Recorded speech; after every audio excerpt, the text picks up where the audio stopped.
En Mateo 15:24 dice, Jesús respondiendo dijo, no soy enviado sino a las ovejas perdidas de la casa de Israel. ¿Y quiénes son estas ovejas perdidas de la casa de Israel? Soy Gerardo Guerrero y le doy la bienvenida a este programa Las Raíces Hebreas de nuestra fe cristiana.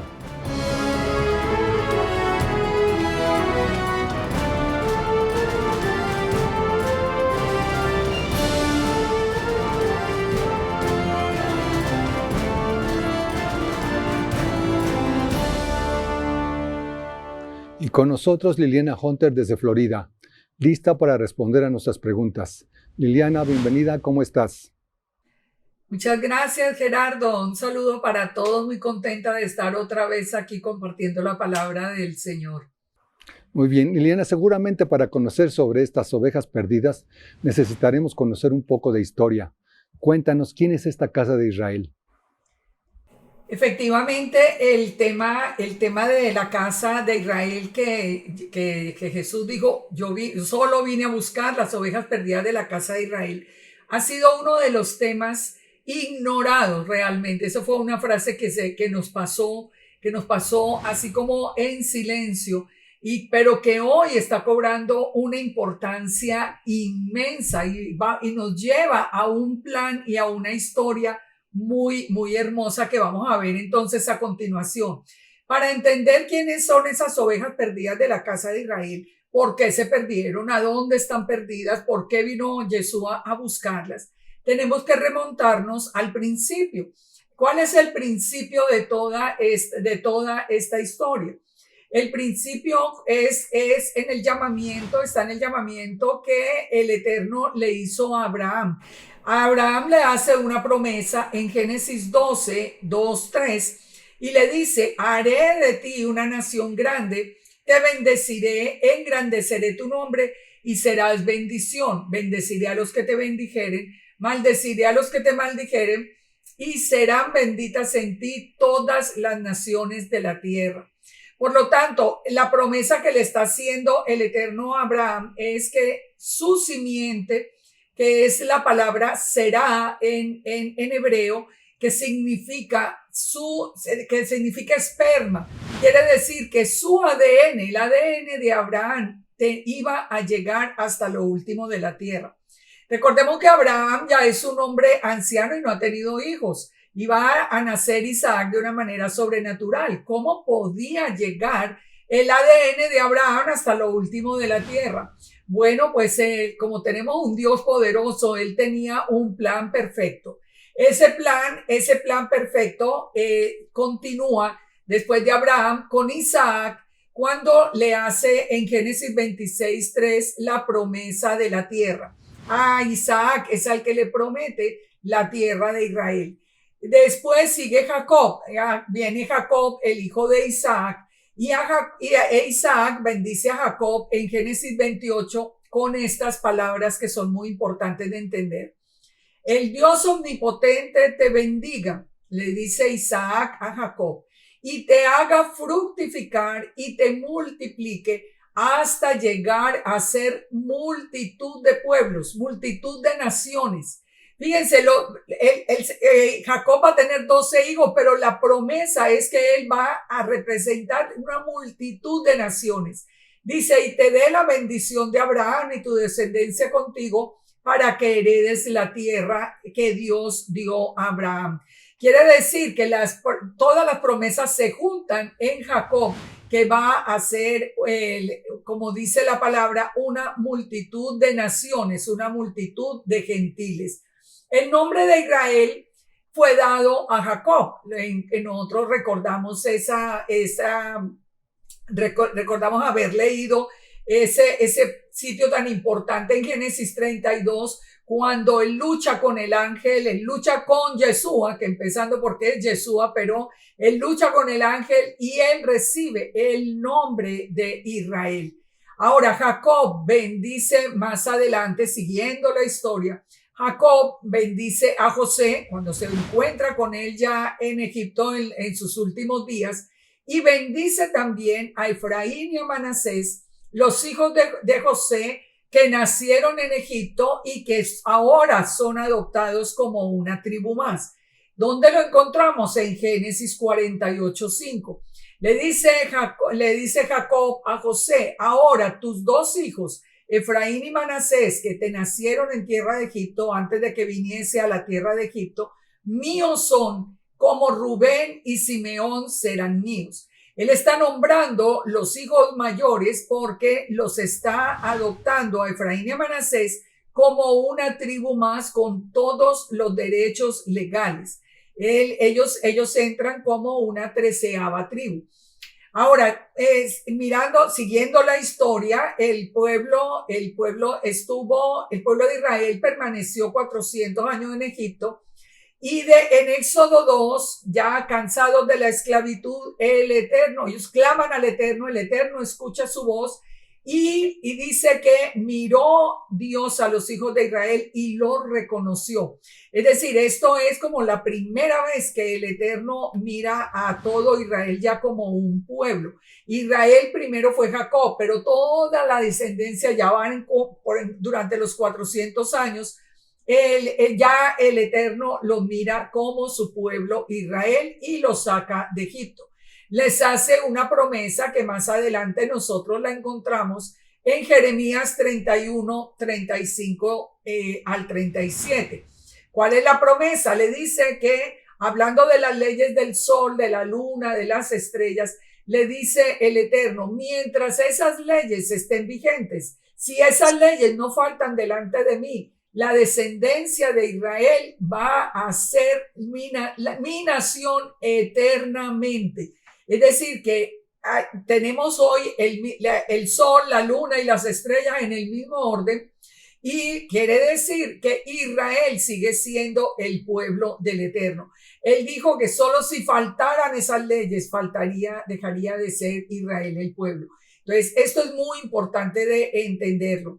En Deuteronomio 7:6, el Padre lo reconoce al pueblo de Israel como su pueblo santo y especial. Dice: porque tú eres pueblo santo para Yahweh tu Elohim.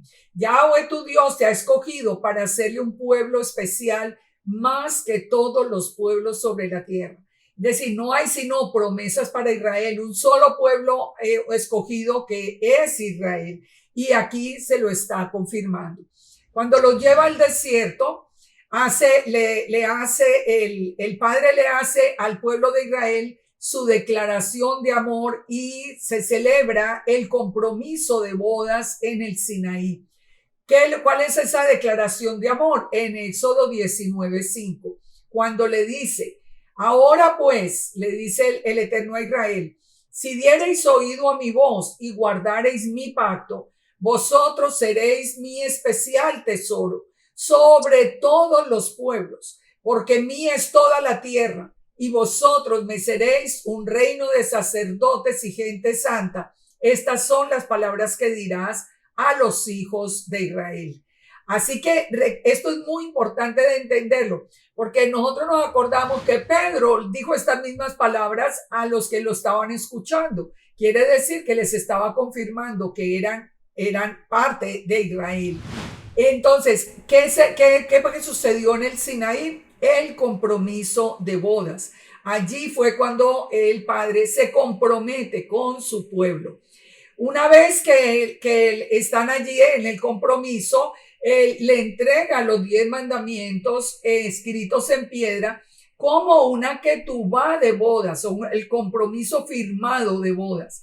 Eso era lo que la novia tiene que cumplir para poder llegar hasta las bodas que esperamos nosotros al final, que son las bodas del Cordero. Muy interesante también entender que en el Sinaí es la primera vez que aparece la palabra Kaal en hebreo, que significa congregación o iglesia, que está traducida como en el griego como iglesia, como eclesía, y a nosotros en español como iglesia. ¿Esto qué nos dice? Bueno, que la iglesia estaba presente en el Sinaí. Esto lo podemos nosotros probar porque en Hechos 7:38 el texto nos habla de la palabra eclesía o iglesia, pero se traduce como congregación cuando está hablando de este momento en el Sinaí, Moisés en el desierto. Pero en Mateo 16:18, cuando dice sobre esta roca edificaré mi iglesia, es la misma palabra eclesía la que se utiliza. Es decir, que no estamos hablando de dos pueblos diferentes, estamos hablando de un solo pueblo. Ahora, ¿quiénes estaban en el Sinaí? Esta parte es parte del plan fundamental, porque aquí es donde se está centrando la promesa de todo el plan de Dios. En Deuteronomio 29 nos dice la palabra quiénes estaban en el Sinaí. Dice que estaban las cabezas de las tribus, los ancianos, los oficiales, los varones de Israel, los niños, las mujeres y los gentiles que habitan en medio de Israel. Dice que desde el que corta la leña hasta el que saca el agua, es decir, no hay diferencia, es un solo pueblo a los ojos del Eterno, pero son todas las tribus, las 13 tribus, las 12 hijos de Jacob, más Efraín y Manasés que ya fueron adoptados, más los gentiles que hayan creído en el Dios de Israel. En ese momento recordemos que los egipcios se habían unido, una multitud de egipcios se había unido al pueblo de Israel. ¿Para qué están allí reunidos? Dice, para que entres en pacto con Yahweh tu Dios y en su juramento que Yahweh tu Dios concierta hoy contigo. Ese fue un juramento que hizo el Eterno. ¿Cuál fue el juramento? Dice el verso 13, para confirmarte como su pueblo y para que Él te sea a ti por Dios. De la manera que Él te ha dicho y como lo juró a los padres, Abraham, Isaac y Jacob. Es decir, todos los que estaban allí, todas esas 13 tribus más los gentiles, son descendientes legales de Abraham, Isaac y Jacob. Y dice, pero no solamente hago con ustedes este pacto hoy, sino con los del futuro, con los que más adelante van a estar con nosotros. Así que nosotros mismos, digamos que estuvimos en el corazón del Eterno, estuvimos presentes en el Sinaí. Eso está confirmado ¿dónde? Está confirmado por Pablo en 1 Corintios 10, cuando él hace referencia a que nuestros padres estuvieron todos bajo la nube y todos pasaron el mar. En Moisés fueron bautizados en la nube y en el mar. Todos comieron el alimento espiritual. Estamos hablando aquí también del maná. Todos bebieron la misma bebida espiritual y bebían de la roca espiritual que los seguía. Y fíjense esto tan interesante. El mismo Pablo nos confirma que la roca que los seguía, esa roca que proveía de agua al pueblo, era Yeshua, era Jesús. Así que fíjense que el mismo Pablo estaba contando esta historia que hoy estamos nosotros compartiendo. O también Pablo en Romanos 11 hace una pregunta que es muy importante de entender aquí una vez que estemos conociendo el plan. Él dice Romanos 11:1, ¿ha desechado Dios a su pueblo? Es decir, ¿ha desechado Dios a Israel? Y le dice, de ninguna manera, porque yo también soy israelita de la descendencia de Abraham, de la tribu de Benjamín. Así que ahora vamos a entender estas palabras que son muy interesantes. Entonces, ¿qué pasó? Recuerden, la promesa era que la simiente de Abraham, Isaac y Jacob llegaría hasta lo último de la tierra. Entonces, ¿qué hace el padre después de Salomón? Él toma el pueblo de Israel, que ya por generaciones ha crecido, se ha multiplicado, están todas las 13 tribus, están los gentiles que se han sumado, y el Eterno divide a Israel en dos casas.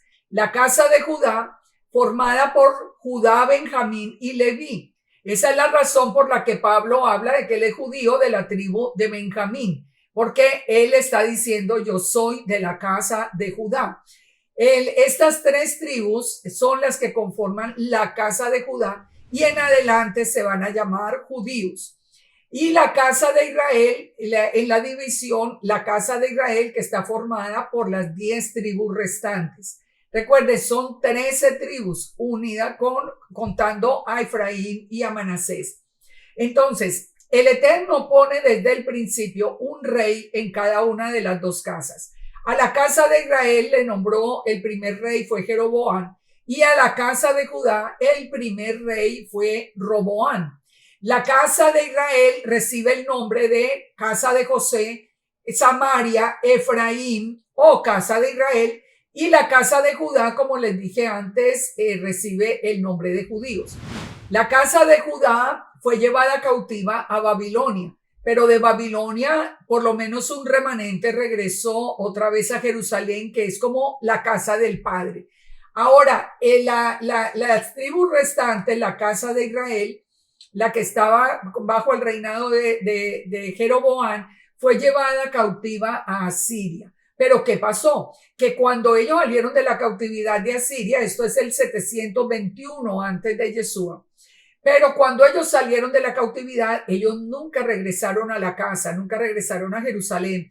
Ellos se fueron y se mezclaron por el mundo, abandonaron su identidad israelita, se olvidaron de la Torá, se olvidaron de su Dios y se fueron detrás de dioses paganos y se fueron y empezaron a llegar a través de matrimonios, de viajes, de todo entre gentiles hasta lo último de la tierra.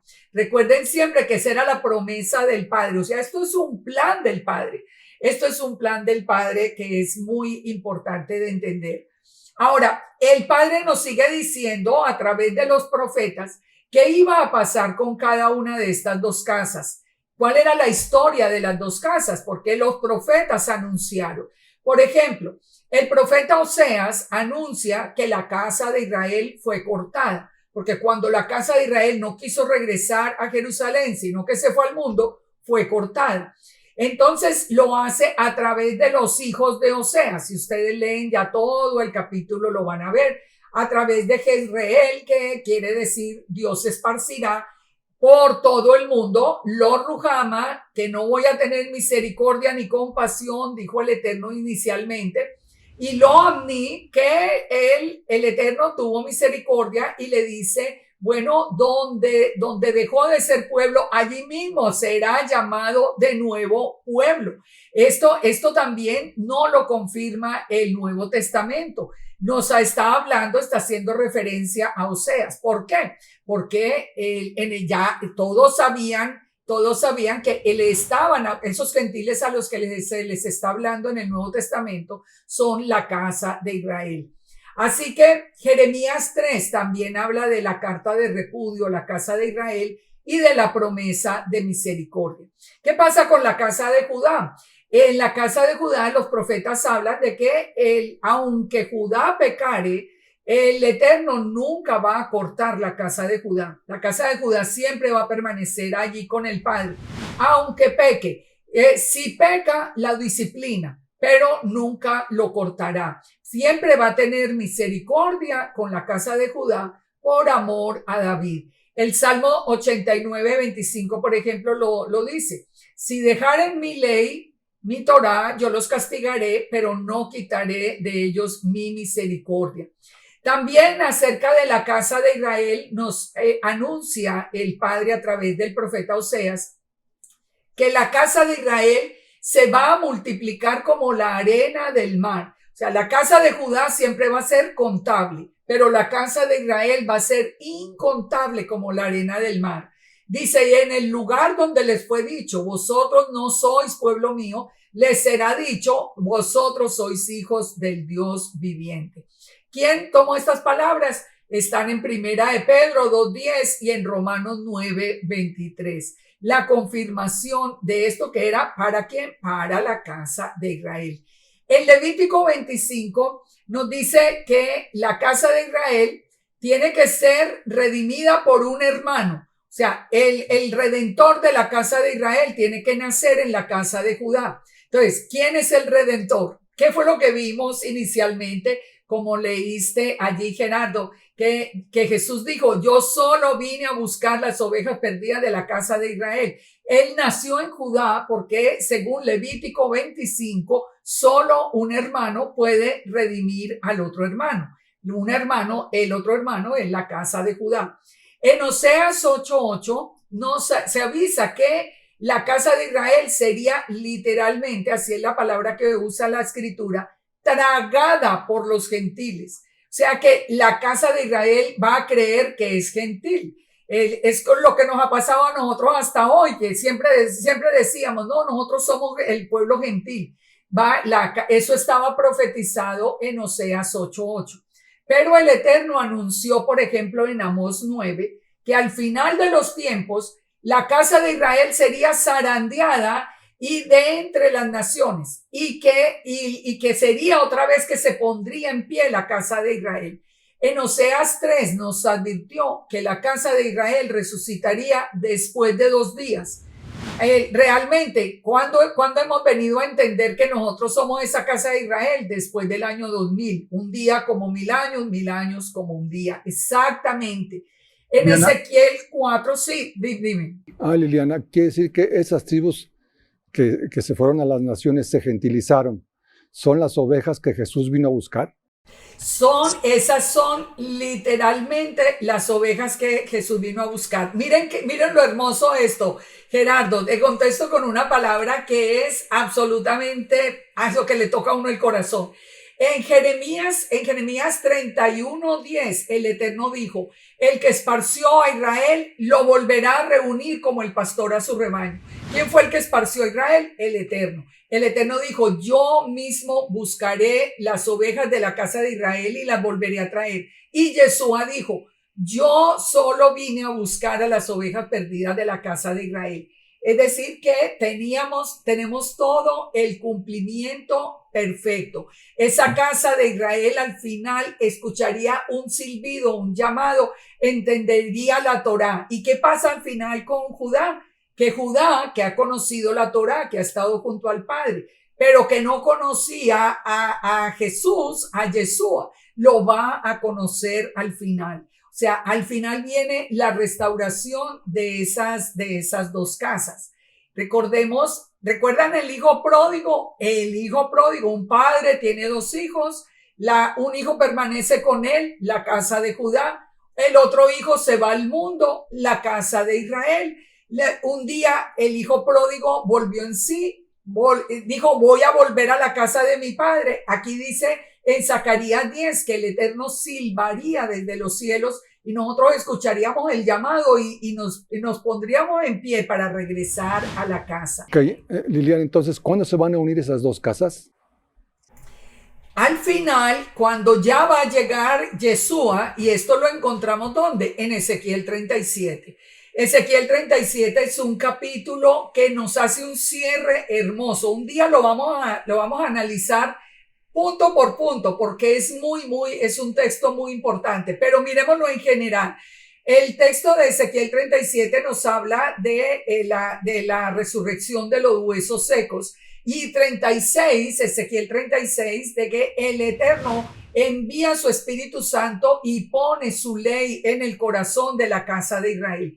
Entonces, en Ezequiel 37, a partir del verso 15, nos dice el Eterno algo que es muy lindo. Dice: yo tomaré en una mano el palo de Judá y en la otra mano el palo de Efraín.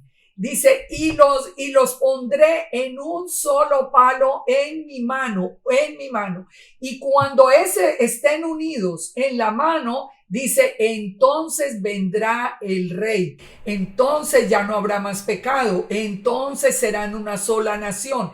¿Qué quiere decir? Que nos va a unir inmediatamente antes de la venida de Yeshua, que es el Rey de Reyes y Señor de Señores. Bueno, entonces todo eso se parece, como tú explicaste, a la parábola del hijo pródigo. Es literal. Ahí es donde, cuando vimos en el programa anterior la parábola del hijo pródigo, ahora la entendemos mucho mejor. El padre que tuvo los 2 hijos, las 2 casas de Israel, el que se va, y al final otra vez reunidos. Nunca podemos olvidar algo que es muy hermoso. Ese hijo pródigo que regresó al padre, encontró al padre esperándolo con los brazos abiertos. Muy bien, Liliana. Se nos ha terminado el tiempo. Muchas gracias. Bueno, pues esperamos ya continuar con todos estos temas, y es muy emocionante conocer todo lo que concierne a nuestra identidad. Muy bien, Liliana. Shalom. Shalom, shalom para todos. Hasta la próxima. Antes de terminar este programa, quiero recordarles que de acuerdo a Gálatas 3:29, todos los que hemos escuchado la voz de Jesús somos casa de Israel. Gracias por su atención. Que Dios los bendiga.